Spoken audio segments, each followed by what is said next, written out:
नमस्कार, मैं आचार्य धनंजय आप सभी दर्शकों का स्वागत करता हूं हमारे विशेष ज्योतिषीय कार्यक्रम एस्ट्रो चक्र में।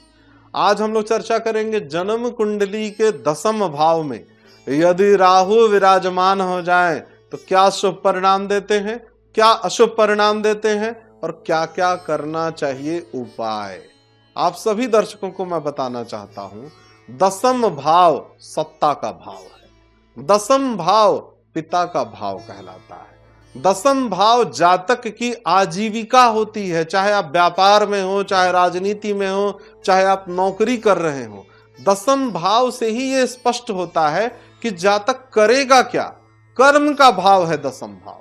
उसके कर्म कैसे होंगे? वो चोर होगा, बेईमान होगा, नेता होगा, पत्रकार होगा, फिल्म में जाएगा, करेगा क्या, उसके कर्म क्या होंगे। और वहीं यदि राहु बैठ जाए, राहु को मैं सर्वाधिक शुभ यदि मानता हूं तो 10वां में मानता हूं। 10वां स्थान पर राहु यदि ग्रहण योग भी बना रहा हो तब भी शुभ परिणाम देता है।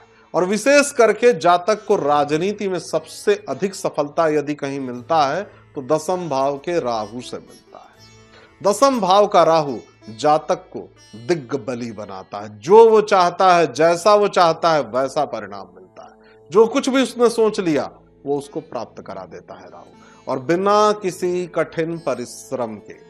लेकिन यदि यही राहु कष्टकारी हो जाए, अशुभ हो जाए, पिताजी भी कष्ट भुगतते हैं, संतानों को भी कष्ट देता है। और राहु की पूर्ण दृष्टि चतुर्थ पर पड़ेगी। चतुर्थ पर पड़ने का अर्थ क्या हो गया?